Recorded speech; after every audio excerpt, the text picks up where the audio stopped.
이제 3장과 4장에 나오는 구원받은 이스라엘 백성의 정체성, 물론 말씀하신 대로 구원받은 백성, 하나님의 백성 다 맞는데요. 특별히 3장과 4장에서 강조하고 있는 정체성이 있어요.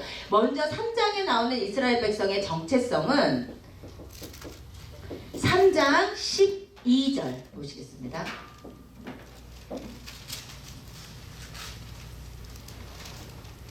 네, 3장 12절 박정은 자매님 읽어주세요. 하나님이 이르시되 내가 반드시 너와 함께 있으리라. 내가 그 백성을 애굽에서 인도하여 낸 후에 너희가 이 산에서 하나님을 섬기리니 이것이 내가 너를 보낸 증거니라. 예, 하나님께서 뭐라고 하시냐면 너희가 나를 섬기리니 이것이 내가 너희를 보낸 증거니라 라고 말씀하세요. 그러면서 3장 18절에 더 구체적으로 이것에 대해서 설명합니다. 3장 18절 읽어주세요. 그들이 내 말을 들으리니 너는 그들의 장로들과 함께 애굽 왕에게 이르기를 히브리 사람의 하나님 여호와께서 우리에게 임하셨은즉 우리가 우리 하나님 여호와께 제사를 드리려 하오니 사흘 길쯤 광야로 가도록 허락하소서 하라. 아멘. 여기에 봤더니 이스라엘 백성을 하나님께서 애굽에서 왜 부르시냐면 애굽에서 3일 길을 가서 그 다음에 뭐 하도록? 제사. 여기서 언제나 애굽은 무엇을 상징하죠? 죄악 세상이에요. 이게 우리의 정체성인데 우리는 죄악 세상에서 분리되어서 3일은 성경에서 3이라는 숫자는 완전을 뜻하는 숫자예요. 그러니까 우리는 죄악 세상에서 3일 길을 가는 자들이에요. 완전히 분리되어 하나님을 예배하는 자. 이것이 우리의 정체성이에요. 이게 우리의 정체성. 우리는 하나님을 예배하는 예배자들로 부름받으신 거예요. 우리가 예전에 창세기를 할 때 기억나시는지 모르겠지만 창세기 3장에 족보가 나오고 창세기 4장에도 족보가 나와요. 거기 잠깐만 찾아보실까요? 중요한 거. 창세기 3장으로 가볼게요.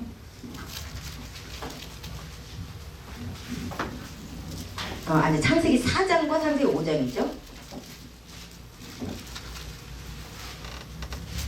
창세기 4장과 창세기 5장.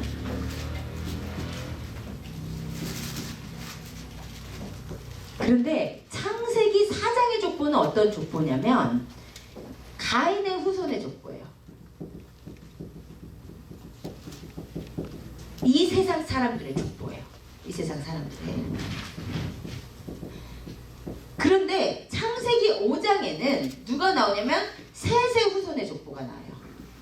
이거는 거룩한 백성의 족보예요. 그런데 창세기 4장에는 가인의 후손들이 이 세상에서 쌓은 업적들이 기록되어 있어요. 어떤 사람은 목축업의 조상이 되고 어떤 사람은 음악가의 조상이 되고 어떤 사람은 미스 코리아 나가고 사실 그런 얘기가 창세기 4장에 있거든요. 잘 나가는 세상에서 잘 나가는 족보가 창세기 4장 족보. 근데 창세기 5장에는 어떠한 거룩한 백성들은 어떠한 성취도 기록되어 있지 않아요. 그런데 창세기 5장의 족보의 사람들의 삶을 미리 한 절로 요약하는데 그게 뭐냐면 4장 26절이에요. 4장 26절에 보면 읽어주세요. 창세기 4장 26절. 셋도 아들을 낳고 그의 이름을 에노스라 하였으며 그때 사람들이 비로소 여호와의 이름을 불렀더라. 그래서 여호와의 이름을 불렀다는 것은 예배하였다는 거예요. 예배하였다. 그러니까 이 세상 사람들은 열심히 이 세상의 성취를 위해서 달려가지만 하나님의 백성은 이 세상에 어떤 뚜렷한 성취는 없지만 그 사람들의 삶의 특징은 딱 한 가지. 여호와 하나님의 이름을 부르는 거. 아시겠어요? 우리는 어떤 자로 부름받았냐면 예배자로 부름받았다. 죄악 세상으로부터 3일 길을 가서 완전히 분리되어서 세상과 완전히 분리되어서 하나님을 예배하는 자가 우리예요. 아시겠어요? 그래서 여러분이 지금 영적으로 살아있는지 죽어있는지가 사실은 어떻게 결정이 되냐면 여러분의 예배 자리에 참석했을 때 우리 마음에 하나님을 예배하고픈 마음이 솟아난다. 하나님을 예배하고 싶다. 그것은 여러분의 영이 살아서 움직이는 거예요. 근데 막 찬양은 울려 퍼지고 막 예배는 다 세팅이 되어 있는데 정작 나는 나는 예배할 마음이 없어. 그럴 때 있으시죠? 그럴 때 없으세요? 있어요. 그럴 때 있으시잖아요. 그쵸? 그게 뭐냐면 내 영이 완전 다운되어 있는 상태야 사실. 왜냐면 우리가 살아나잖아요. 우리는 우리의 존재 본질을 회복해요. 예배. 아시겠어요? 예배하고 싶은 거예요. 막 걸어가도 하나님을 막 찬양하고 싶고, 막 운전하고 가도 그냥 가고 싶지 않고 하나님을 막 예배하고 싶고, 그래서 그냥 내 입으로 하나님 감사합니다, 하나님 찬양합니다. 그게 예배잖아요. 그렇죠? 그게 바로 우리 하나님을 예배하는 자로 우리가 부름을 받았습니다. 아멘. 네, 여러분 있는 곳에서 예배자 되셔야 되는 거예요. 있는 곳에서 예배자.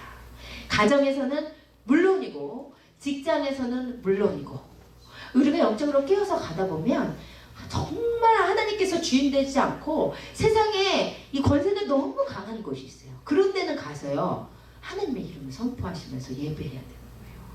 사실은 그 예배가 앉아서 갑자기 찬송 부르라는 얘기가 아니라 주님 이곳에 주인 되어 주시옵소서. 주님을 높입니다.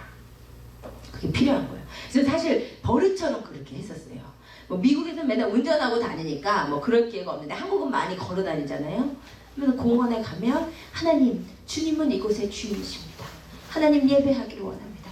또 특별히 대학가, 학교 이런 데 가면 아무도 하나님의 이름을 부르지 않아. 그럼 거기서 내가 예배자가 돼야 돼. 하나님, 주님이 이곳에서 높임 받으시기를 원합니다. 그래서 그때 가정했던 대로 아라라 엘라 데리고 UNC에 가서 이제 한글학교가 끝나고 카페테리아를 갔는데 제가 오랜만에 이 대학의 문화의 한가운데 예수가 없는 거예요. 근데 그 영적인 그 세상적인 권세가 너무 강하게 느껴지는 거예요. 그래서 제가 거기에서 하나님 이곳에 주인 되어 주시옵소서. 하나님의 이름을 선포합니다. 같이 애들이랑 밥 먹어서 주님 이곳에 주인이심을 선포합니다. 그렇게 했더니 아라가 엄마 오늘은 왜 기도를 그렇게 해? 평소에 박기도랑 다르니까. 근데 우리가 예배자이기 때문에 그걸 해야 되는 거예요. 어딜 가나 우리를 통해 하나님을 향한 인정과 하나님의 권세가 흘러가야 되거든요. 우리는 그 예배자로 부름받은 자예요. 그것이 창세기 3장, 출애굽기 3장의 정체성이었어요. 그리고 이어서 출애굽기 4장의 정체성은 우리 손석기사님이 찾으신 대로 내 아들, 내 장자니라. 몇 절이죠? 장자니라. 4장 22절. 이스라엘 백성의 두 번째 정체성은 창세기 출애굽기 4장에 봤더니 내 아들 내 장자예요. 여기에도 또 굉장히 중요한 의미가 있어요. 지금 제가 굳이 말씀드리지 않아도 이 이스라엘은 신약의 교회입니다. 그죠? 우리의 정체성이에요. 맞죠? 우리의 정체성은 예배자이고 또 하나 우리의 정체성은 하나님의 자녀인데 특별히 하나님의 장자예요. 장자라는 것의 의미가 뭘까요?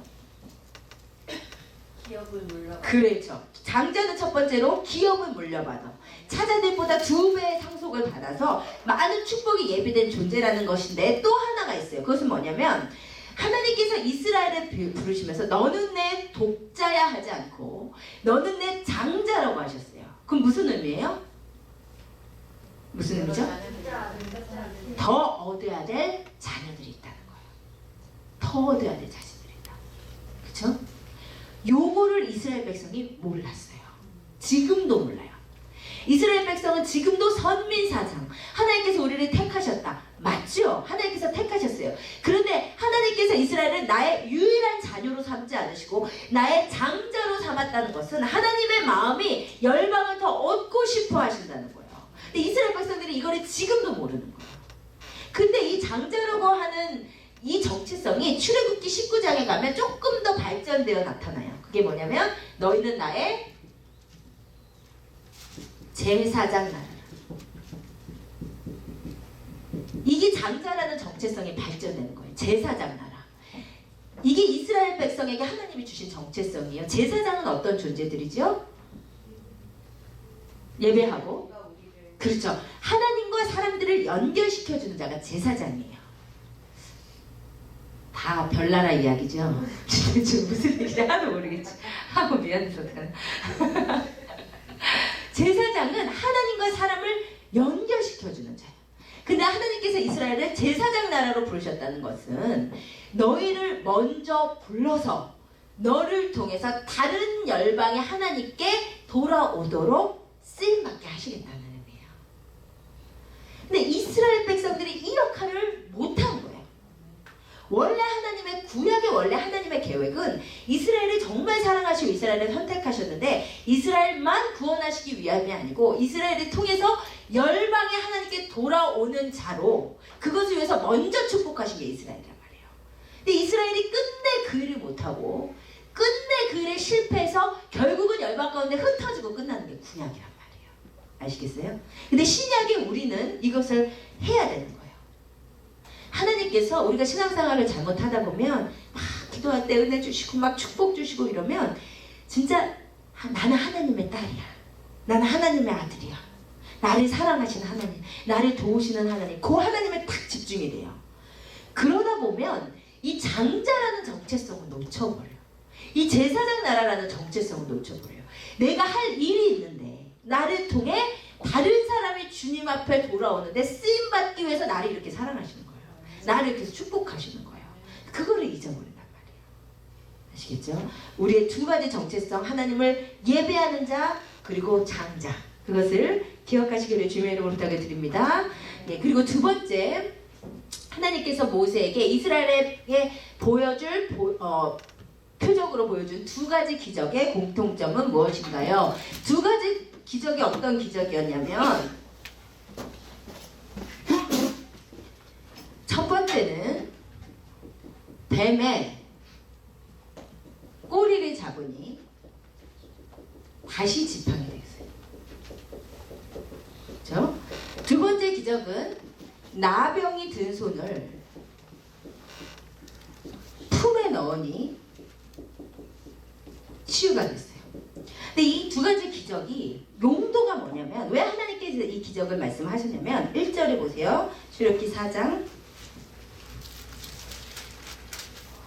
모세가 이렇게 얘기했기 때문에 출애굽기 4장 1절 읽어주세요. 모세가 대답하여 이르되 그러나 그들이 나를 믿지 아니하며 내 말을 듣지 아니하고 이르기를 여호와께서 내게 나타나지 아니하셨다 하리이다. 이렇게 모세가 얘기를 했어요. 하나님이 모세를 보내신다고 하니까 하나님 가겠다는 말은 안 하고 또 하나의 핑계가 제가 하나님께서 저를 보내셨다는 것을 사람들이 어떻게 믿겠습니까? 사람들이 믿지 않을 것입니다 라고 얘기를 한 거예요.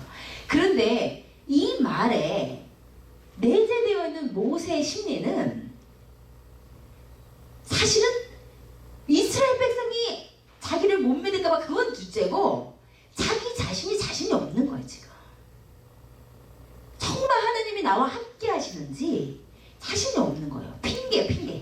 자기가 믿음이 없기 때문에 저 사람들이 안 믿을 건데요 라고 핑계치고 있는 거예요. 그게 사실은 모세의 심리예요. 그래서 하나님께서 이 두 가지 기적을 말씀해 주세요. 이것을 보여주면 백성이 믿을 거야.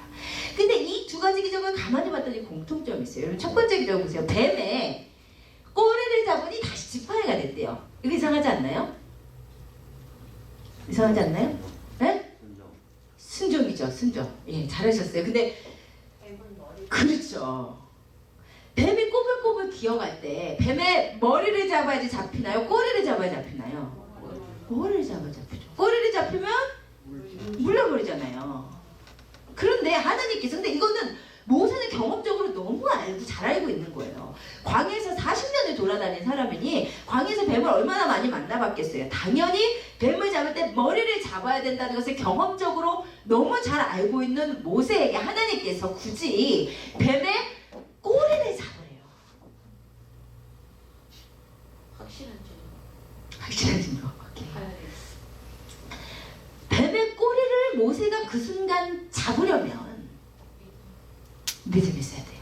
본인의 경험적 지식을 내려놔야 돼요. 맞죠? 본인의 경험적 상식을 내려놓아야 돼요. 그쵸? 본인의 생각과 경험과 다르더라도 말씀에 순종해야만 머리를 잡을 수 있는 거예요. 맞죠? 그쵸? 꼬리를 잡을 수 있는 거예요. 그쵸? 두 번째도 마찬가지예요. 나병에 손에만 나병이 들었어. 그럼 어떻게 하실 거예요? 어떻게 하실래요? 아이 진짜 잘라버리거나 진짜 극단적으로 여기만 콩콩 묶거나 그쵸? 제일 하기 싫은 게 나병이 든 손을 멀쩡한 내 품에 넣고 싶을까요? 여러분의 기분을 상상해보세요. 나병이 손에 이렇게 들었는데 이거를 이 다른 사람들과 분리를 시켰으면 시켰지, 내가 그 안으로 품에 넣을 수 없잖아요. 전염이 되면 어떡해. 근데 하나님께서 모세가 생각과 감정과 가장 반대되는 일을 시키는 거예요. 사실 이 두 가지 다 그것에 순종하기 위해서는 자신의 생각과 경험과 의견을 내려놔야 하는 일이에요. 둘 다. 그러면 하나님께서 굳이 저 사람들이 안 믿을 건데요 라고 하는 모세에게 이 기적을 행하게 하신 이유는 사실은, 모세야, 너 네 생각으로는 머리를 잡아야 되지만 하나님의 말씀에 의지해서 꼬리를 잡아봐. 그랬더니 이것이 잡혀서 다시 짚어야 되는 거예요. 그러면 그 경험을 통해서 모세가 먼저 지식을 내려놓고 하나님의 말씀에 순종하게 돼요. 하나님의 주권에 순종하게 돼요. 두 번째도 나병이 들었는데 그것을 어떻게 품에 넣어요. 자기가 하기 싫지만 자기의 경험과 자기의 지식과 생각과 감정을 내려놓고 하나님의 말씀에 순종해서 봤더니 치유가 되는 거예요. 이때 모세가 먼저 하나님의 주권 앞에 순복이 되는 거예요. 그렇죠? 그러면 내가 하나님의 주권 앞에 순복이 되어서 하나님의 역사하심을 정말로 체험한 사람은 가서 전할 때 힘이 있는 거예요. 지금 제가 무슨 말 하는 줄 아시겠어요? 지금 모세는 자기와 하나님의 믿음 쌓는 그런 수준이 아니고 모세를 통해 하나님의 역사가 흘러가야 되고 하나님의 은혜가 흘러가야 된단 말이에요. 그런데 누구를 통해 하나님의 은혜와 능력이 흘러가는 줄 아세요? 여러분, 설교 한 편을 해도 설교를 막 지식적으로 연구해서 전하는 설교랑 내가 그 말씀 앞에 자아가 정말 부딪혀보고 내가 그 말씀 앞에 자아가 온전히 깨져보고 힘들어도 하나님 앞에 순종해보고 그래서 그 능력을 경험해보고 나서 전하는 것은 천차만별이에요. 맞죠? 내가 먼저 그 말씀에 부딪혀서 깨져봐서 전하는 사람은 그 사람의 입을 통해서 흘러가는 말에 능력이 있는 거예요. 하나님께서 그거를 모세에게 먼저 요구하는 거예요. 너 그냥 로봇처럼 자동적으로 하나님의 말씀 들어갔다가 100이 들어서 100이 나오는 거 아니에요. 모세라는 자아를 통해서 나가는데 이 사람이 온전히 하나님 앞에 자아가 꼭 끌어져서 하나님의 말씀 100에 자기 말이 안 섞이는 사람이 돼야 된단 말이에요. 자기 의견이 많은 사람이 되면 안 된다는 거예요. 그래서 하나님께서 먼저 너의 의견이 100% 내려놔질 때, 너의 상식과 기준이 100% 넣어놔질 때 하나님께서 어떻게 역사하신지를 보라는 말이에요. 모세가 그걸 경험했어.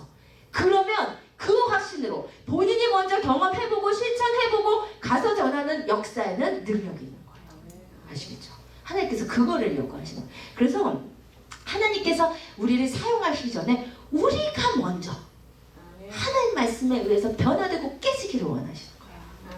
그게 참 힘든 거예요. 사실은 사역자는. 내가 앵무새처럼 멋있게 말씀을 타다닥 전하면 능력이 일어날 것 같은데 지식으로 전하는 말씀은 아무런 능력이 없어요. 내가 그 말씀에 깨져봐요. 하나님 앞에 온전히 굴복된 자를 통해서 역사가 나타나는 거예요. 하나님께서 그 굴복과 순종을 모세에게 요구하시는 거예요. 이 기적을 통해서요. 그 다음 3번 4장 18절에는 모세가 하나님을 만나고 와서 이드로에게 전한 말이 기록되어 있어요. 아, 저는 이 구절 볼 때 늘 웃는데 모세 왜 이러는 거야? 그래서 웃는데 안 웃기나 보죠. 4장 18절 읽어주세요. 모세가 그의 장인 이드로에게로 돌아가서 그에게 이르되 내가 애굽에 있는 내 형제들에게로 돌아가서 그들이 아직 살아있는지 알아보려 하오니 나로 가게 하소서. 이드로가 모세에게 평안히 가라 하니라. 아멘. 보세요. 바로 그 전절까지 뭐였어요? 4장 17절까지 하나님을 대면하여 봤어요. 5번 거절하고 5번 설득하시고 기적 행하는 거 보여주고 3장에서 4장까지 하나님이랑 깊고 긴 면담을 끝내고 내려왔어요. 하나님이 살아계시고 하나님이 역사하시는구나. 그랬어요. 딱 이들한테 왔어. 뭐라고 그러냐면 제가요 가야겠습니다. 왜? 그랬더니 애굽에 있는 내 형제들에게 돌아가서 아직 살아있는지 보고 오겠습니다. 진짜예요? 거짓말이에요? 거짓말이지. 거짓말이지. 여기서 충격적인 사실은 하나님을 대면하여 보고 온 모세가 하나님의 학자도 의도적으로 안 꺼내고 있다는 데 있어요. 그쵸? 안 꺼낼 수도 있잖아요. 아니, 얘기가 잘했던 얘기가 아니고 환상을 보고 하나님을 만나는 사람들은 이렇게 조금 깊이 들어가면 함부로 입을 열지 않는단 말이에요. 그렇죠, 그렇죠. 하나님과의 대면의 시간을 누구에게나 내가 뭐 어저께 뭐를 봤는데 하나님과 대면에 이거를 함부로 하지 않거든요. 그러면 안 그거는 맞는데 그거는 우리가 성경을 볼 때 우리의 경험적 지식에 비춰서 먼저 보느냐 성경의 다른 부분의 근거를 보고 먼저 보느냐 둘 중에 다른 말씀의 근거를 보고 봐야 돼요. 저는 우리가 그때도 얘기했지만 40살에서 80살의 이 기간이 성격적인 부분에서는 훈련이 됐는데 안 되었던 부분들이 있어요. 그게 뭐냐면 모세의 가정 내 영향력이에요. 왜 그렇게 얘기할 수 있냐면 그 위에 십보라의 사건, 할례 사건이 사실 보여주는 게 뭐냐면 모세가 그 가정에서 하나님의 백성으로서 영적 영향력을 못 꺼낸 거야. 만약에 모세가 게르솜에게도 아내와 싸워가면서까지 할례를 시키고 그랬다면 이 사람이 할 건 하고 환상은 봤지만 지혜롭게 숨겼구나 그렇게 볼 수 있어요. 그러나 모세의 그때 정황을 성경 다른 부분에서 보면 모세가 하나님의 백성으로서의 그 가정에서 영향력을 못 끼쳤다고 보여요. 그런데 이런 모세가 나중에 변해요. 어떻게 변했는지 지금 모세의 신앙의 성장이요. 출애굽기 18장으로 가겠습니다. 출애굽기 18장 5절에서 12절. 출애굽기 18장 5절에서 12절. 정혜자님 읽어주세요. 모세의 장인 이드로가 모세의 아들들과 그의 아내와 더불어 광야에 들어와 모세에게 이르니 곧 모세가 하나님의 산에 진친 곳이라. 그가 모세에게 말을 전하되 내 장인 나 이드로가 내 아내와 그와 함께한 그의 두 아들과 더불어 내게 왔노라. 모세가 나가서 그의 장인을 맞아 절하고 그에게 입맞추고 그들이 서로 문안하고 함께 장막에 들어가서 모세가 여호와께서 이스라엘을 위하여 바로와 애굽 사람에게 행하신 모든 일과 길에서 그들이 당한 모든 고난과 여호와께서 그들을 구원하신 일을 다 그 장인에게 말하매 이드로가 여호와께서 이스라엘에게 큰 은혜를 베푸사 애굽 사람의 손에서 구원하심을 기뻐하여 이드로가 이르되 여호와를 찬송하리로다. 너희를 애굽 사람의 손에서와 바로의 손에서 건져내시고 백성을 애굽 사람의 손 아래서 건지셨도다. 이제 내가 알았도다. 여호와는 모든 신보다 크심으로 이스라엘에게 교만하게 행하는 그들을 이기셨도다 하고 모세의 장인 이드로가 번제물과 희생제물들을 하나님께 가져오매 아론과 이스라엘 모든 장로가 와서 모세의 장인과 함께 하나님 앞에서 떡을 먹으니라. 아멘. 이게 그렇게 말씀할 수 있는 증거예요. 왜냐하면 우리 집사님은 경험적으로 내가 진짜 환상을 보고 하나님께 받은 게 있는데 그게 좀 다 사람들에게 시험이 될까봐 좀 홀드하고 감추고 이런 차원이 아니었냐. 만약에 그랬다고 한다면 그 전에 모세가 최소한 하나님의 자녀로서 이드로와 십보라에게 하나님을 전했어야 돼요. 근데 오늘 본문을 봤더니 이드로가 하나님을 전혀 모르고 있었어요. 그런데 18장에 와서 출애굽기 4장에서는 하나님을 배웠는데 하나님의 한자도 못 꺼내던 모세가 출애굽기 18장에 와서 이드로가 모세에게 왔단 말이에요. 이 출애굽했다는 소리를 듣고 그랬더니 모세가 어떻게 하나 보세요. 8절 모세가 7절부터 읽을게요. 모세가 나가서 그의 장인을 맞아 절하고 그에게 입맞추고 그들이 서로 문안하고 함께 장막에 들어가서 모세가 여호와께서 이스라엘을 위하여 바로와 애굽 사람에게 행하신 모든 일과 길에서 그들이 당한 모든 고난과 여호와께서 그들을 구원하신 일을 다 그 장인에게 말해요. 성장이죠. 그렇죠? 한마디 하나님 만나고 왔었는데 한자도 못 꺼내던 사람이 하나님의 행하신 일을 다 전해요. 증거예요. 간증을 한 거예요. 그랬더니 뭐라고 하냐면 이드로가 이르되 여호와를 찬송하리로다. 너희를 애굽 사람의 손에서와 바로의 손에서 건져내시고 백성을 애굽 사람의 손 안에서 건지셨도다. 이제 내가 알았도다. 인지한 거야. 하나님에 대해서.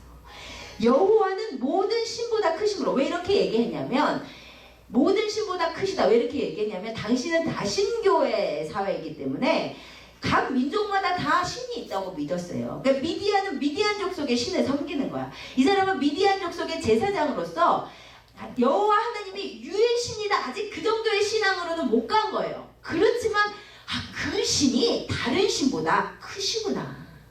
내가 섬기는 신보다 크시구나. 그 정도까지 깨달은 거야. 그래서 이 사람이 고백을 하는 거잖아요. 이스라엘에게 교만하게 행하는 자를 치셨도다. 그러니까 모세의 간증을 듣고 이드로가 처음으로 하나님이 살아계심을 알게 되는 거예요. 그러니까 이게 예전에 한 번도 하나님의 말씀을 못 꺼냈다고 봐요. 저는 40년 동안.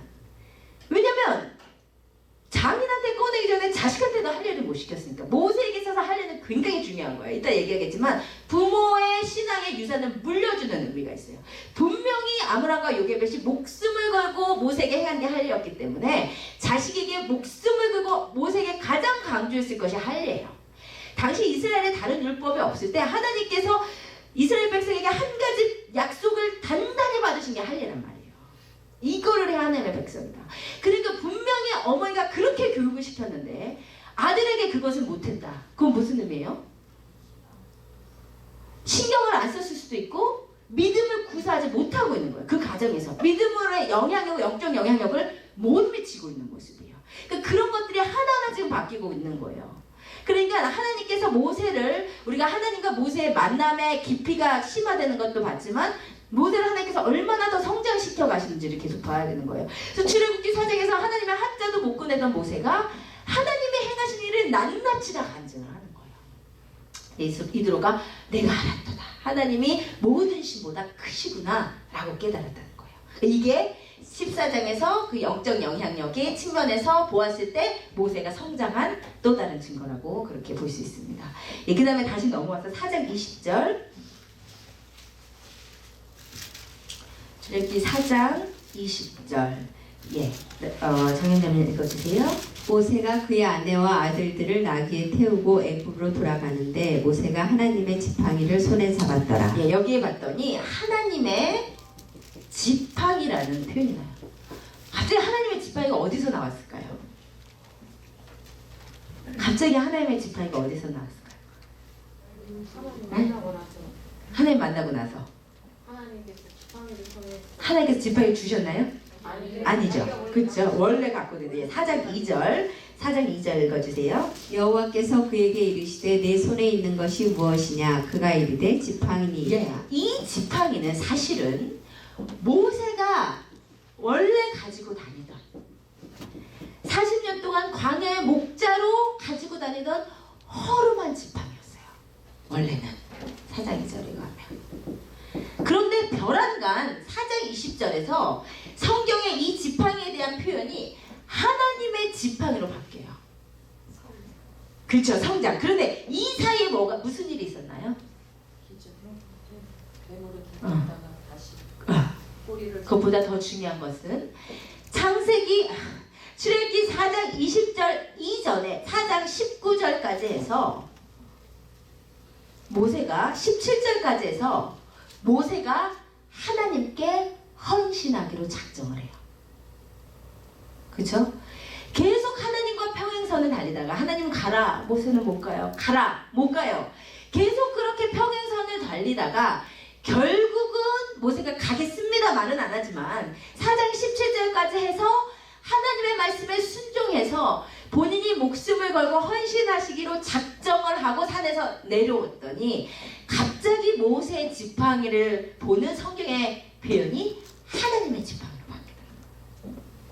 그럼 이게 의미하는 바가 무엇일까요? 이게 의미하는 바가 무엇일까요?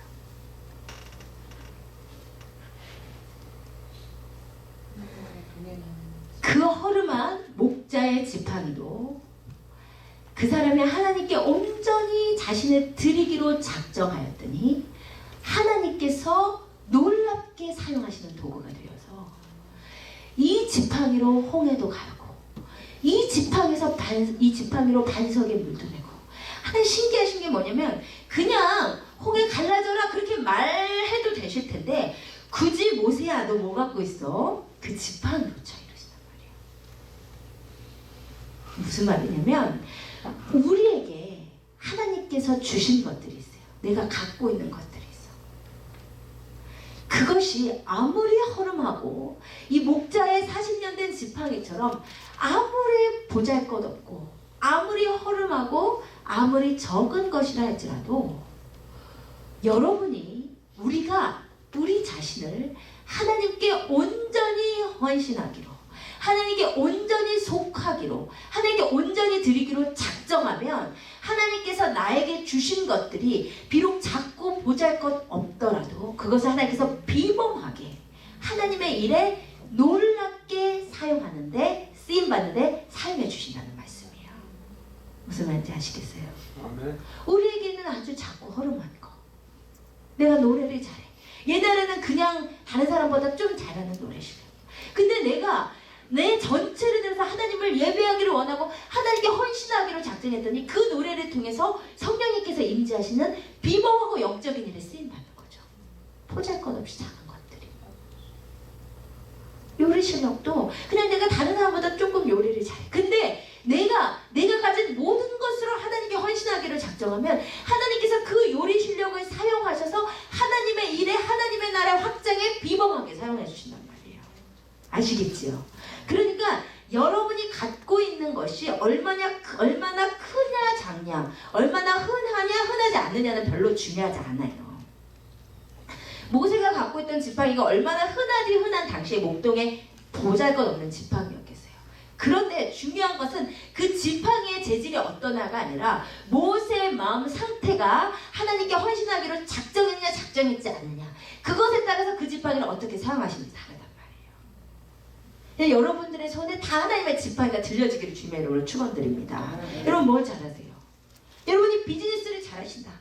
내 비즈니스가 잘하는 솜씨가 다른 사람보다 조금 잘하는 수준일지 모르는데 내가 이 비즈니스로 나의 삶을 통해 하나님께 영광 돌리기를 원한다 라고 마음을 먹으시면 그 비즈니스가 하나님의 영광을 위해서 비범하게 사용되는 영적인 통로가 된다니까요. 아시겠죠? 내가 뭘 가지고, 내가 얼마나 뭐 대단한 걸 가지고 있느냐, 대단하게 자기가 갖고 있는 걸로 사역하는 법이 없어요. 오히려 하나님은 그거는 내려놓게 하셔요. 내가 다른 사람보다 똑똑하다, 내가 다른 사람보다 많이 배웠다, 내가 다른 사람보다 말을 잘한다, 내가 다른 사람보다 노래 잘한다, 오히려 그게 하나님의 사역의 지장인데 그거는 내려놓게 하시고 나의 약하고 허름한 그냥 너무나 일상적인 건데 내가 마음으로 하나님께 속했더니 그것이 하나님께서 들어 사용하시는 제목이 되는 거예요. 아시겠죠? 그러니까 나는 왜 이렇게 달란트가 없을까? 아니, 절대로 지목한 거 아닙니다. 그냥 입에서 튀어나온 거예요. 내는 왜 이렇게 달란트가 없을까? 고민하실 필요가 없어요. 혹은 그 재질이나 모양이 바뀌는 건 아니죠. 그러니까 그렇죠. 그냥 지팡이. 그렇죠. 네. 근데 그 사용됐을 때는 너무나 영적이고 파워풀한 거죠. 어떻게 목자 지팡이가 어떻게 홍해를 가릅니까? 하나님이 함께 하십니까? 하나님이 함께 하십니까? 왜요? 이게 모세 지팡이에서 하나님의 지팡이로 바뀌면 네. 뭔가가 거기에서 영적인 게 포함되면 나사를 보기에도 그 지팡이가 멋있어 보이죠. 빛이 난다든지 뭔가. 그렇죠. 근데 요즘 메이드 인 차이나가 보니까 근데 하나님은 그래서 이 약한 자를 들어 강하게 하시고 없는 자를 들어 있는 자를 패하게 하시는 하나님이기 때문에 오히려 내가 보잘것없는 게 쓴다. 가끔 가다가 하나님이 우리에게도 찾아와서 모세처럼 이렇게 말씀하시면 할 것 같은데요. 그 케이스가 우리가 그거를 지금 비유를 그렇게 하시니까 이해는 가는데 아우 어떻게 하나님을 만나보고 진짜로 그런 기적을 지금 내가 실천하는 거 보는 것과 보고 순종하고 가는 것과 그냥 믿음으로 아무것도 보지 않고 이렇게 가는 것과 차이가 있다 이거죠. 이제 우리 같은 경우는 저 같은 거 아까 말씀하시는데 뭐 이렇게 뭐 달란트가 없을까? 달란트가 없을까 그랬는데 아니 달란트 없다고 생각해도 하나님께서 어느 날 모세처럼 찾아와서 뭐 그런 기적을 본다. 그러면 케이스가 틀려지는 거 아니에요? 네? 이게 이 모세의 지팡이와 우리의 가장 약한 것이 무엇인지 그것과의 이게 직접 하나님과 만남이 있었다면 이러한 극적인 만남이 있었다면 누구든지 변할 수가 있을 것 같아요. 그런데 이제 성경을 읽으실 때 모세 이야기를 이렇게 길게 쓴 것은 모세는 이랬으니까 이 사람 변했구나 그거를 깨달으라는 의미가 아니고 그게 우리 집사님의 이야기이고 집사님의 이야기여야 한다는 거예요. 그러면 모세는 이렇게 하나님을 만나보고 변했네. 나한테도 그런 경험이 있으면 변했는데 이게 아니라 한번 하나님 나에게도 모세와 하나님과 극적인 만남을 주세요. 내가 이 작은 것을 하나님께 다 드릴 수 있도록 나를 통째로 변화시켜 주세요. 아니 모세는 그렇게 기도해서 만난 게 아니거든요. 그러니까 하나님 아니 제가 이걸 따지자고 하는 게 아니고 우리 같은 아주 이 평범한 사람들이 하기에는 너무나 극적인 만남이었단 말이에요. 모세와 하나님과의 그 극적인 만남. 막 하나님을 모세가 막 찾고 찾았고 찾고 기도를 밤새도록 해서 만난 게 아니고 그러니까 이게 우리 저기 하고 이렇게 내가 진짜로 내 삶에 이거를 적용할 때 이것이 굉장히 힘든다. 물론 적용이라는 게 1대1로 똑같이 100% 적용되는 것은 아니죠. 1대1은 그렇죠? 아니지만. 근데 이제 삶의 의미와 메시지 그리고 우리가 도전받아야 될 부분은 도전받으면 될 것 같아요. 그렇죠? 시간 관계에서 그냥 넘어가도록 할게요. 예, 그 다음에 모세의 할례 하나님께서 사명을 가지고 애굽으로 가는 모세를 죽이려고 하시는 이상한 장면이 나옵니다. 근데 이 장면이 되게 중요한 장면이에요. 출애굽기 4장 24절로 26절인가요? 4장 26절인가? 네, 이 부분이 굉장히 중요해요. 이 부분을 우리 정리자분 읽어주세요. 모세가 길을 가다가 숙소에 있을 때에 여호와께서 그를 만나사 그를 죽이려 하신지라 시포라가 돌칼을 가져다가 그의 아들의 포피를 베어 그의 발에 갖다 대며 이르되 당신은 참으로 내게 피 남편이로다 하니 여호와께서 그를 놓아주시니라. 그때 시포라가 피 남편이라 함은 할례 때문이었더라. 네, 여기를 보면 언뜻 굉장히 짧은 에피소드죠. 3절에 불과한. 그런데 이게 굉장히 이상한 사건이에요. 그죠? 하나님께서 모세를 산에서 만나서 그렇게 안 가겠다는 모세한테 가라. 그래가지고 모세가 겨우 떠밀리듯이 결심하고 드디어 이 가족을 데리고 간단 말이에요. 시프라한테는 무슨 거짓말을 했는지 모르지만 시프라랑 애들 데리고 이제 임신한 아내 데리고 간단 말이에요. 아니 가는데 갑자기 하나님께서 숙소에서 모세를 만나 죽이려 하시는지라 너무 이해가 안 되는 거죠. 네. 그러니까 시포라가 갑자기 깜짝 놀라가지고 칼을 가져다가 아들의 포피를 베면서 모세를 갖다 대면서 있다 여기 있다 너는 피난편이다. 그러니까 여호와께서 그를 놓아주시느라. 시포라가 피난편이라면 할례 때문이더라. 이게 굉장히 이상해 보이는데 마지막 절이 있기 때문에 해석이 가능한 거예요. 그때 시포라가 피난편이라 함은 할례 때문이었더라. 그러면 사실 이제 성경에 가끔가다 이런 구절이 나와요. 잘 사건이 상식적으로 전개가 되는 것 같다. 갑자기 뜬금없는 이야기가 갑자기 중간에 딱 들어오는 경우가 있어요. 근데 사실 그런 부분이 되게 중요한 거거든요. 신학적 용어가 따로 있지만 중요하지 않으니까 이렇게 이게 뭔가 갑자기 이해할 수 없는 스토리가 갑자기 잠깐 꼈다 사라진다. 이게 되게 중요한 거예요. 잘 보셔야 됩니다. 이게 그 중에 하나인데 제가 사건을 재구성해볼게요. 사건. 그날의 재구성. 그날의 재구성. 모세가 시포라한테 거짓말했어요. 너도 알다시피 내가 옛날에 이집트의 아들이었다, 왕자였다. 근데 나를 죽이려고 했던 그 왕이 죽었단다. 내가 가면 뭔가 일이 있을 것 같다. 시포라가 정말요? 그러면서 이제 따라가는 거죠. 그러니까 따라갔을 거야 보면 시포라가 보통 여자가 아니에요. 그냥 따라갔을 리가 없어. 그래가지고 시포라가 얼마나 모세가 구워 삶았던지 만삭의 몸을 이끌고 나귀에 타가지고 아들을 갑니다. 근데 갑자기 숙소에서 잠을 자는데 갑자기 모세가 그게 되게 상상이에요. 진짜 그랬다는 게 아니고 그래서 모세가 숨을 못 쉬는 거예요. 배가 아프고 막 열이 나고 막 토가 나오고 막 모세가 완전 무슨 뱃머리를 하든지 사람이 뒤집어지는 거야. 그러니까는 시프라가 여보 왜 이래 여호와가 하나님께서 원하시는 게 있어. 왜 뭔데 할례 빨리 할례해야 돼. 할례를 왜 하는데 하나님께서 원하셔. 시프라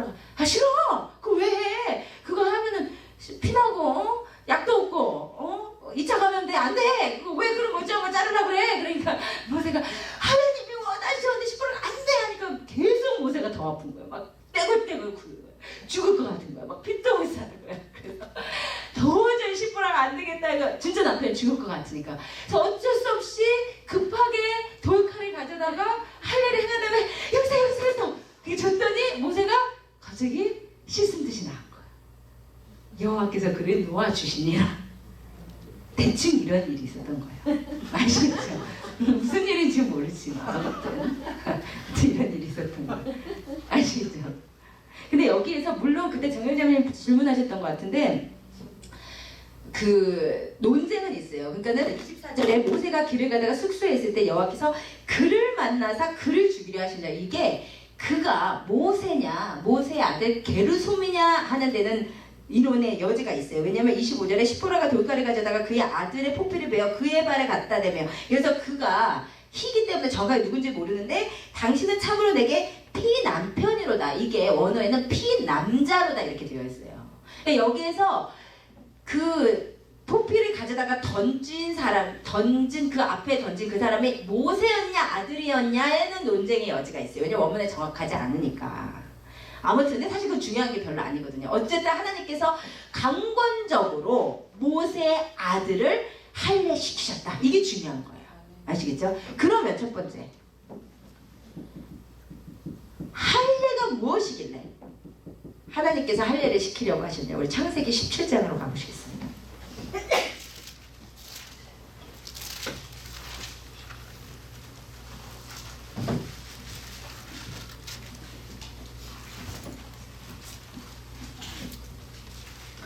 할례가 무엇이길래 하나님께서 할례를 시키려고 하셨냐. 창세기 17장 1절에서 2절 읽어주세요. 아브라함이 99세 때에 여호와께서 아브라함에게 나타나서 그에게 이르시되 나는 전능한 하나님이라. 너는 내 앞에서 행하여 완전하라. 내가 내 언약을 나와 너 사이에 두어 너를 크게 번성하게 하리라 하시니. 하나님께서 아브라함에게 내가 너랑 언약을 세우겠다 하십니다. 그러면서 어떤 방법으로 언약을 세우기를 원하시냐면 7절 내가 내 언약을 나와 너 및 내 대대 후손 사이에 세워서 영원한 언약을 삼고 너와 내 후손의 하나님이 되리라. 예, 너와 후손에게 맺을 영원한 언약. 9절 하나님이 또 아브라함에게 이르시되 그런즉 너는 내 언약을 지키고 내 후손도 대대로 지키라. 예, 대대로 지켜야 될 거. 14절 읽어주세요. 할례를 받지 아니한 남자 곧 포피를 베지 아니한 자는 백성 중에서 끊어지리니 그가 내 언약을 배반하였음이니라. 예, 창세기 17장에서 하나님께서 최초로 아브라함에게 할례를 명하시는데 뭐라고 하시냐면 너가 이것을 행해서 나와 너 사이에 하나님의 백성된 영원한 징표를 삼자 이러셨어요. 한마디로 할례는 소라 왜 이렇게 좋아해? 철야가 이렇게 시시 웃으세요. 예, 나와 너 사이 하나님과 우리 사이에 백성된 사인이에요. 이게 아시겠어요? 그런데 너만뿐만 아니라 하나님께서 분명히 준엄하게 명하시기를 너와 너의 후손이 대대로 이걸 꼭 지켜야 돼. 이것을 지키지 않으면 하나님의 백성 가운데 끊어진다.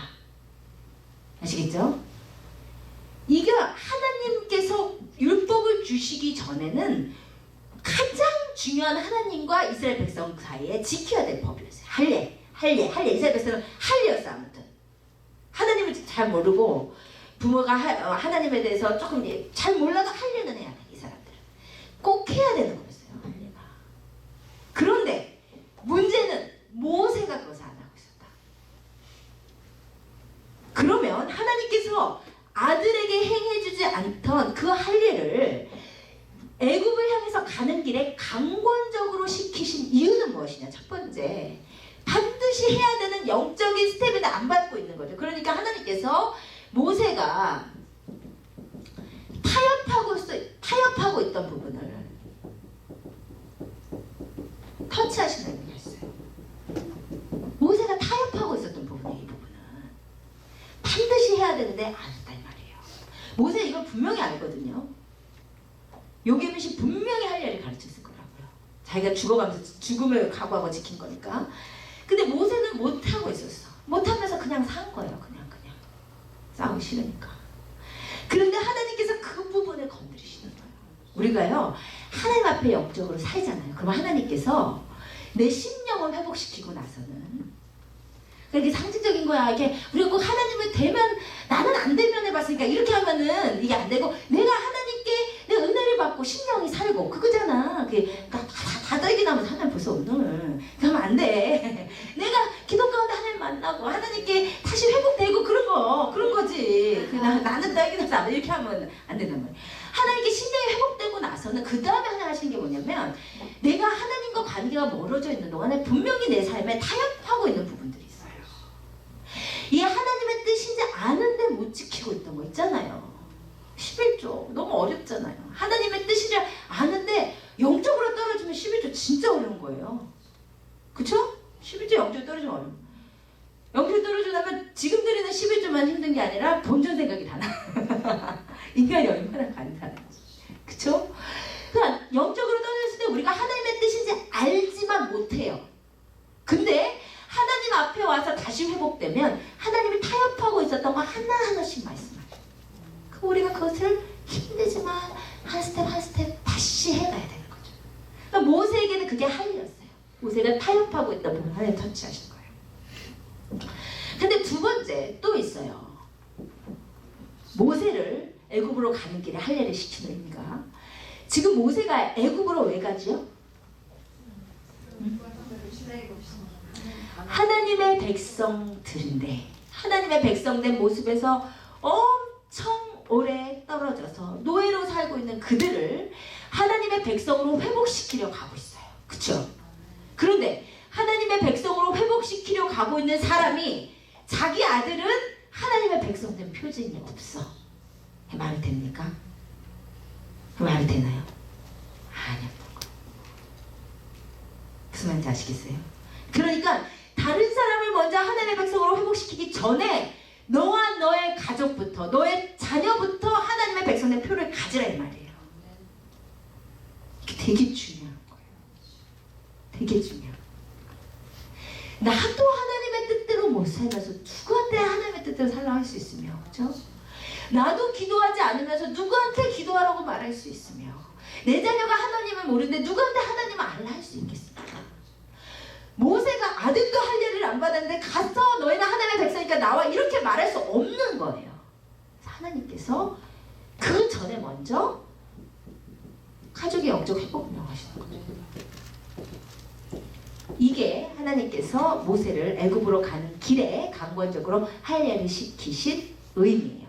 아시겠죠? 그게 이제 5번의 답이었어요. 그런데 이제 문제는 가만히 보니까 모세가 20점까지 할례를 아들을 못 시키고 있었다는 게 이거를 집중해서 봐요. 아니, 모세에게 있어서 할례는 중요한 의미예요. 뭐죠?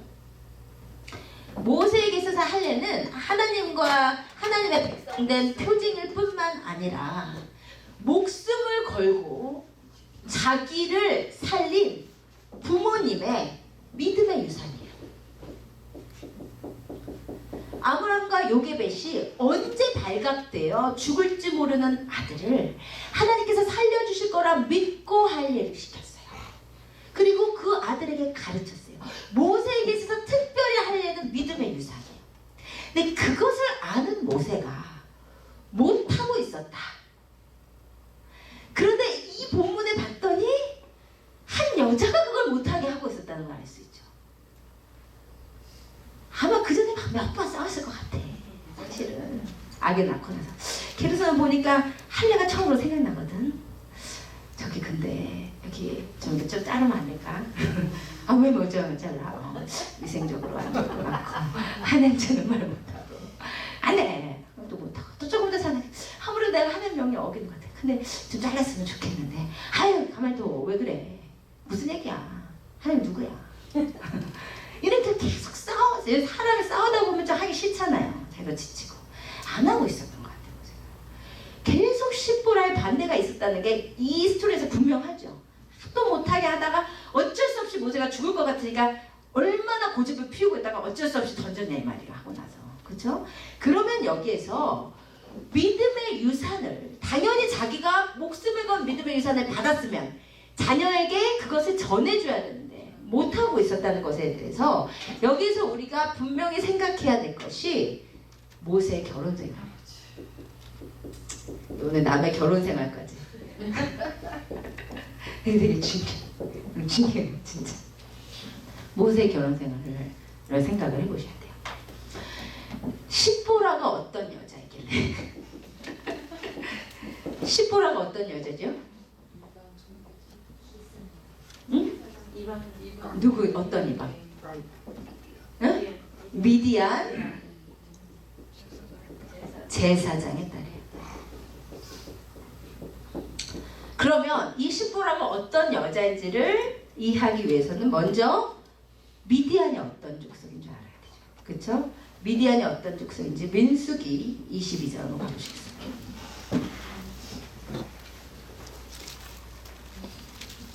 민수기 22장 3절에서 7절.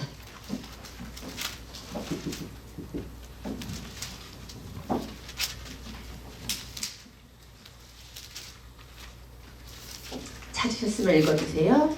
모압이 심히 두려워하였으니 이스라엘 백성이 많음으로 말미암아 모압이 이스라엘 자손 때문에 번민하더라. 미디안 장로들에게 이르되 이제 이 무리가 소가 밭에 풀을 뜯어먹음 같이 우리 사방에 있는 것을 다 뜯어먹으리로다 하니 그때 십볼의 아들 발락이 모압 왕이었더라. 그가 사신을 부올의 아들 발람의 고향인 강갑 부돌에 보내어 발람을 부르게 하여 이르되 보라 한 민족이 애굽에서 나왔는데 그들이 지면에 덮여서 우리 맞은편에 거주하였고 우리보다 강하니 청하건대 와서 나를 위하여 이 백성을 저주하라. 내가 혹 그들을 쳐서 이겨 이 땅에서 몰아내리라. 그대가 복을 비는 자는 복을 받고 저주하는 자는 저주를 받을 줄을 내가 알미니라. 이 말씀을 보니까 지금 이스라엘 백성들이 강성에서 지금 나오니까 이방 그 지역 족속들이 다 쫄았어요. 그래서 모압 왕이 발람이라는 선지자를 사가지고 이스라엘 백성을 저주하게 하려는 생각을 해요. 그런데 그때 24절에 봤더니 미디안 장로들에게 이르러서 미디안 장로들에게 이스라엘이라는 나라를 우리가 견제해야 된다. 이들을 저주하자고 해서 미디안과 모압이 함께 발람을 사서 이스라엘을 저주해요. 그렇죠? 이 미디안 족속은 이스라엘 백성을 저주하는 족속이에요. 발람과 함께. 두 번째, 민수기 25장. 민수기 25장.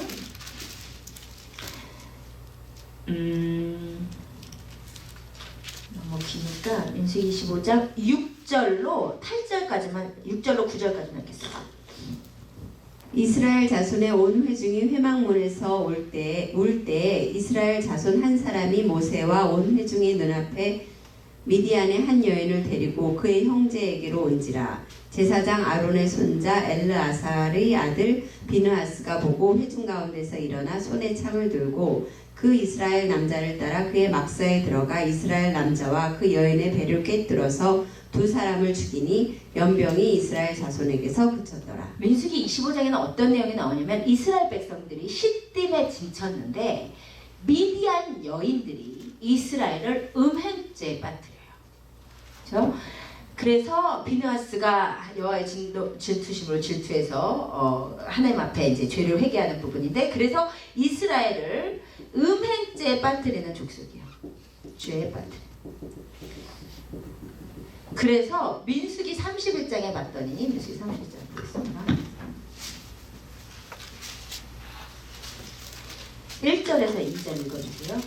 여호와께서 모세에게 말씀하여 이르시되 이스라엘 자손의 원수를 미디안에게 갚으라. 그 후에 내가 내 조상에게로 돌아가리라. 하느님께서 이거 정말 이게 모세가 너무 얄궂은 운명인데 모세 사역을 마무리하기 전에 하나님께서 마지막 사역 하나를 명하셨어요. 그게 뭐예요? 봤더니 미디안에게 원수를 갚아라. 하나님께서 지금 미디안을 하나님의 이스라엘 백성의 원수라고 부르고 있어요. 그래서 모세가 마지막에 요 일을 행해요. 근데 이게 모세 입장에서는 참 기가 막힌 운명이죠. 왜죠? 자기 장인네, 자기 아내네 족속을 진멸하고 가는 거예요. 그렇죠? 하나님께서 명하셨으니까. 아무튼 한마디로 말해서 하나님의 백성의 원수다. 그쵸? 그런데 그러한 족속에 완전히 하나님을 생판 모르고 하나님의 백성을 반하는 민족에 거기다가 제사장 집 딸이에요. 제사장 집 딸. 목욕탕 집 딸이 아니고 제사장 집 딸. 이 심각한 거예요. 제사장 집 딸이었으면 그 제사장의 집에서 모세가 사는 집에서 무슨 일이 있었을까요? 아침에 일어나면 나나나나 이상한 노래가 흘러나오고 계속 저러고 우선 그쵸? 근데 이 환경적인 게 되게 무서운 거예요 사실은. 이게 제가 예전에 인도네시아 선교를 갔을 때 제가 묵던 곳은 선교사님 숙소였어요. 거기 너무 좋아요. 근데 이게 거기가 이슬람 국가다 보니까 계속 시간마다 그 이슬람 노래가 나오면 사람들이 절하잖아요. 그 노래만 들으면 그렇게 힘든 거야. 마음에 눌리고. 그런데 그러고 있다가 저희가 어디 갔냐면 이슬람 사원에 갔어요. 일부러. 이슬람 사원에 가서 보니까 정말 그 수많은 사람들이 절을 하는데 제가 그곳에 왔는데 너무너무 힘든 거예요. 진짜 영적으로. 그게 막 육체적으로까지 전달돼가지고 그냥 진짜 막 토 나오려고 그러고 막 너무너무 막 눌리고 막 너무너무 힘들더라고요. 그 장소에서 하나님을 향한 예배가 있느냐 악한 신에 대한 그 마귀를 향한 경배가 있느냐 이거는 천차만별이거든요. 그건 너무너무 다른 거거든요. 천지차이거든요. 그런데 제사장의 집이야. 우상에게 매일같이 제사하고 기도하고 찬양 올려버리는 제사장의 집이에요. 만약에 모세가 이곳에서 하나님의 백성으로서 영향력을 행했다 그러면 되게 다른 문제예요. 근데요 우리가 영적으로 영향력을 미치지 못하면 영향을 받게 돼 있거든요. 분명히 아시겠어요?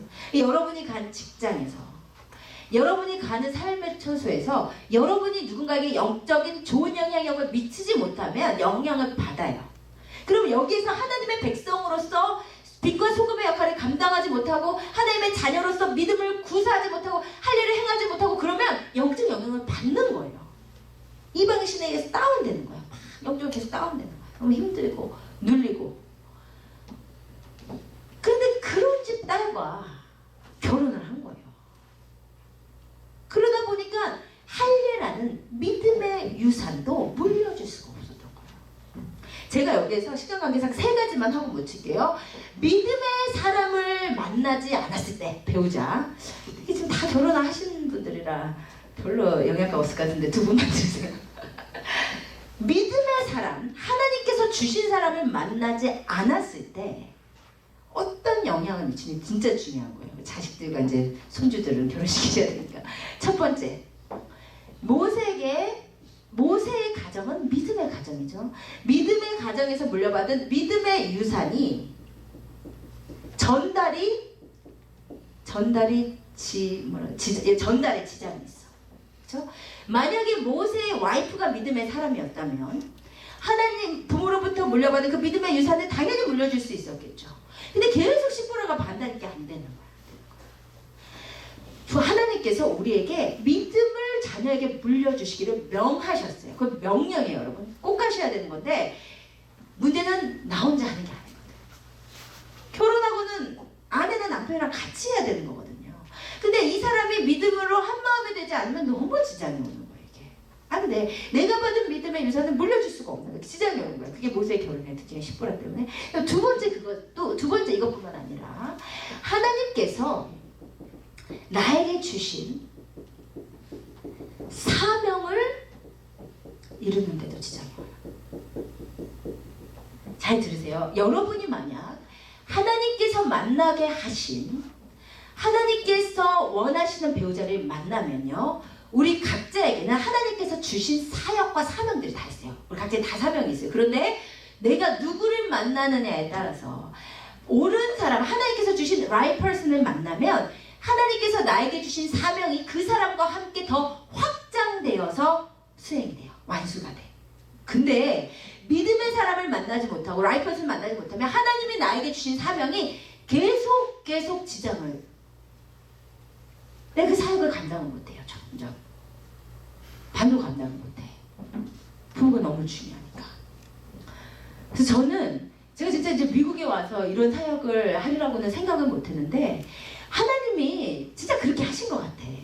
하나님이 오 목사님은 2세 사요, 저는 1세 사요, 미국에서 하라고 이게 전혀 지구 반대편에 살던 사람을 강권적으로 하나님께서 그냥 등 떠밀듯이 결혼을 시키셔가지고 하나님께서 나에게 주신 사명이 요만큼이었고 오 목사님에게 주신 게 이거였는데 하나님께서 만나 계셔서 만나니까 그게 더 크게 사용이 되잖아요. 이게 이 모습이 딱 하나님께서 원하시는 모습이에요. 부부를 통해서 그걸 하기를 원하시는. 그래서 성경에 브리스가 아굴라가 너무 아름답잖아요. 부부로 하나님 앞에 한 마음으로 달려가는. 우리 새벽에 우리 오지원 집사님, 기장 집사님, 오늘 오셨으면 안 오셨으니까 좀 하긴 그렇지만 두 분이 오셔서 두 분이 딱 나란히 앉아서 기도하면 그렇게 아름다울 수가 없어요. 그렇게 아름다울 수가 없어요. 아니, 또 부부 오시는 분들 최우 지사님도 아름답고 가온 목사님 다 아름답습니다. 다 아름다운데 아무튼 중요한 건 이 부부가 하나가 되어서 이만식 권사님, 이경 지사님 다 아름다워요. 근데 하나가 되어서 하는 거 장교수님 아니 내가 상처받으실까봐 다 여러분들 전혀 무시하는 것이에요. 사랑합니다. 아무튼 그게 너무 중요해요. 그런데 모세는 이게 안 됐어요. 그래서요 모세가 애굽에서 멋있게 사역을 감당해야 되는데 바로랑 싸우면서 목숨을 건 사역을 해야 되는데 아내가 한 마음에 되어서 중보해주고 남편 오늘도 할 수 있어, 오늘도 화이팅해, 주님이 함께하셔, 그랬으면 얼마나 좋아요. 그러지를 못했어요. 그 증거가 어디 있을까요? 출애굽기 18장으로 가겠습니다.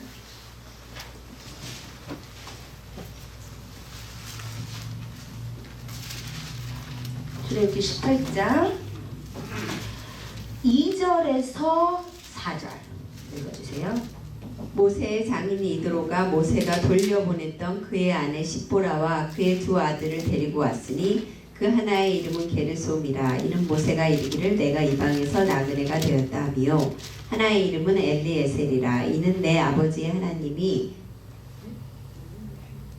나를 도우사 바로의 칼에서 구원하셨다 함이더라. 네. 여기 보면요 2절에 보면 뭐라고 되었냐면 모세의 장인 이드로가 모세가 돌려보냈던 그의 아내 십보라와 그의 두 아들을 데리고 와요. 우리가 출애굽기 4장에서 봤을 때 분명히 같이 갔죠.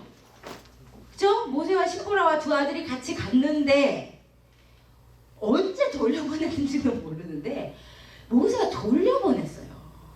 애굽에 있는 중에. 돌려보내고도 찾지도 않아. 오죽했으면 아니에요. 보통 상황이 아니거든요. 돌려보내. 왜냐면 엘리에셀이 거기서 태어났잖아. 지금 100일도 안 된 떡액이에요. 근데 그 해를 갖다가 돌려보내도 이게 보통 문제가 아니었던 거예요. 그 찾지도 않으니까 이드로가 데리고 온 거야 여기까지. 그러니까 어떻게 상상을 해볼 수가 있냐면 모세가 이제 애굽으로 들어가가지고 막 바로를 만나서 막 전쟁을 하죠. 근데 집에 오면 또 집에 바로가 또 기다리고 있는 거야. 그 낮에는 뭐 하루랑 싸우고 저녁에는 십보라랑 싸우고 막 이랬다고 볼 수 있어요. 왜냐하면 십보라랑 계산이 지금 십보라의 계산이 너무 다르거든요. 왜냐하면 우리가 아까 출애굽기 4장의 앞부분 읽었는데 모세가 이드로한테 우리 형제들이 살아있는지 보려고 하니까 제가 갔다 올게 하니까 이드로가 뭐라 그래요? 잘 가. 왜 이렇게 흔쾌히 보내줬을까요?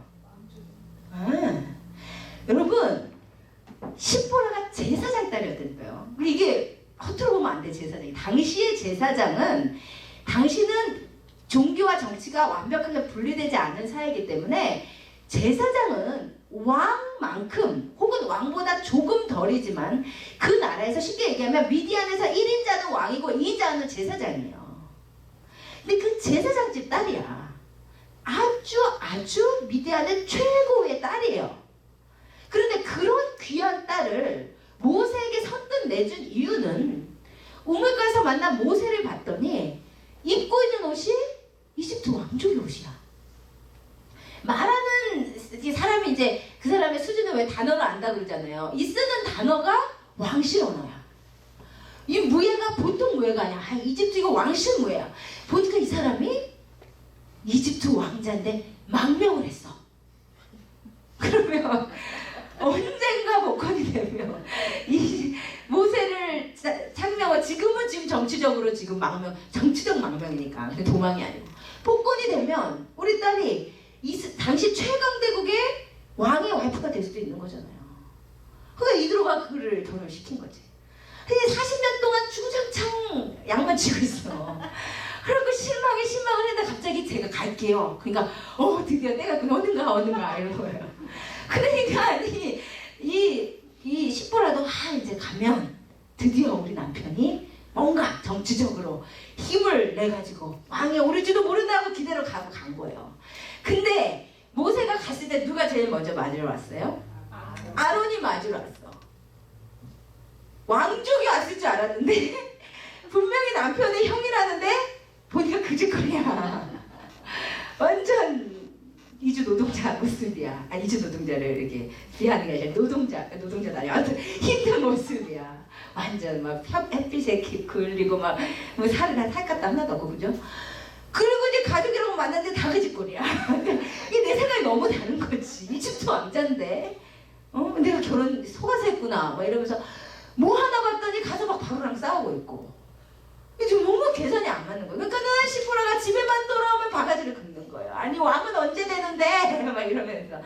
그러니까 모세가 너무 죽겠는 거야. 지금 정신 똑바로 차리고 나와가지고 싸우기에도 벅찬데 이 내조를 해야 될 여자 계속 바가지를 긁으니까 도저히 정말 이게 사역에 있어서 부부관계가 너무 중요해요. 이게 그래서 우리 교회 오시는 길에 싸우시는 부부들 이게 마귀의 역사입니다. 그걸 아셔야 돼요. 얼굴 붉히고 있다가 뭐 여기서 어떻게 그러니까 이게 목회자가 오모사니까 제가 관계가 좋아야 돼. 아무튼 관계가 이게 근데 마귀가 그거를 저희 사이 좋아요. 사이 좋은데 이거를 자꾸 분명히 마귀가 노리는 건 알아.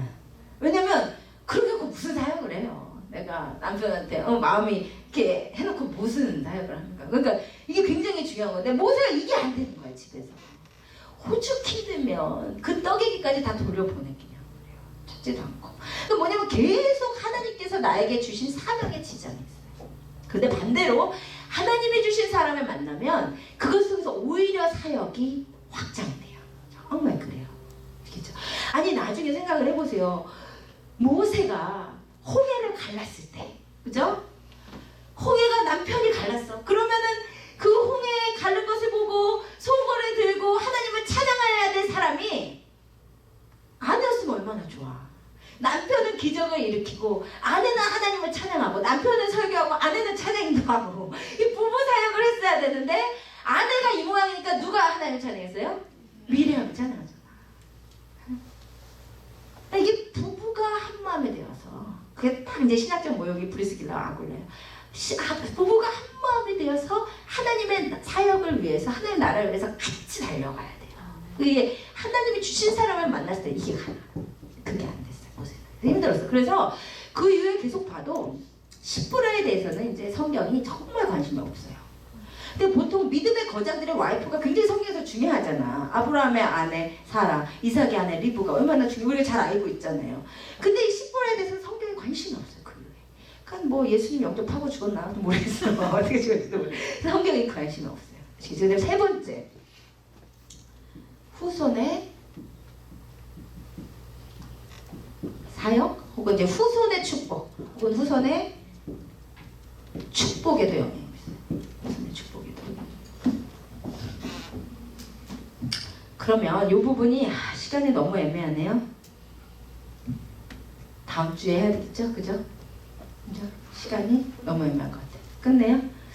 오케이. 그러면 빨리 한번 끝내볼게요. 후손의 사역을 봅시다. 일단 여러분 생각을 해보셔야 되는 게 이 얘기부터 할게요. 우리 출애굽기 6장으로 갈게요.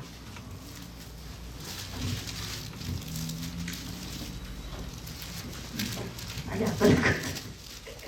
이렇게 출애굽기 6장.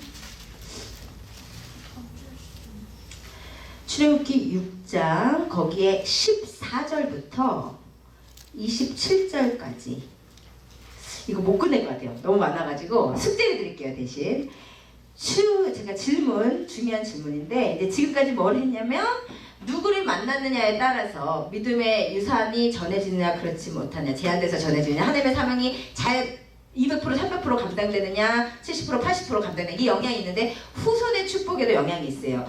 제가 질문을 드릴게요. 또 카톡에도 올리겠지만 출애굽기 6장 14 14절에서 27절을 보시고 출애굽기 6장이요. 출애굽기 6장 14절에서 27절의 족보를 참고하셔서 모세가 십보라를 만난 것이 후손의 사역과 축복에 어떤 영향을 미치는지를 찾아보세요. 아시겠죠? 다시 출애굽기 6장 14절에서 27절의 족보를 참고하셔서 모세가 십보라를 만난 것이 그 이후 모세의 후손의 사역에 어떠한 영향을 미치는지를 찾아오시기 바랍니다. 이게 다음 시간에 가장 중요한 주제가 되겠습니다. 예, 그러면 우리 여기까지 해서 오늘은 마치도록 하겠습니다. 마치도록 하고 우리 찬양 우리 모든 상황 속에서 한번 부르시고 우리 잠깐 기도하면서 나가시겠습니다.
하면, 우리가 우리의 모든 것을 들여서 주님을 위해서 살려고 작정하기만 하면 우리 안에 있는 허름한 지팡이들이 하나님의 일을 위해 귀히 쓰임받는 비범하고 신적인 지팡이로 바뀔 것을 믿습니다.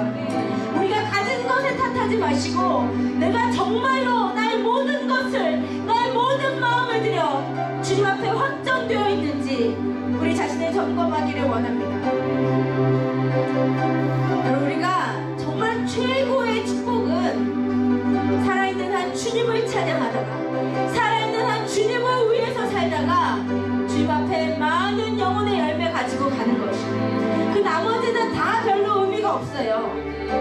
나머지는 그렇게 중요하지 않아요. 중요한 것은 여러분이 지금 하나님이 있게 하신 그곳에서 하나님을 예배하고 있는가, 하나님이 있게 하신 그곳에서 장자로서 제사장 나라로서의 사명을 감당하고 있는가, 여러분의 정체성에 맞게 살고 있는가, 여러분 그것이 중요합니다. 여러분 그렇게 마음을 확정하시기를 원합니다. 예배자로 살기로 확정하시기를 원합니다. 장자로서 살기로 확정하기를 원합니다. 그러면 주님께서 나의 가진 모든 것으로 하나님의 영광을 위해서 귀히 사용해 주실 것을 믿습니다. 하나님, 내 마음이 확정되게 하시고 주님 앞에 나의 모든 것을 드릴 마음을 주시고, 하나님, 내가 일편단심 일상하고 단 한 가지 붉은 마음으로 주님만 사랑하고 주님만 섬기게 하여 주시옵소서. 우리 그렇게 각오하시면서 주의 이름을 부르짖고 함께 기도하십시다. 주여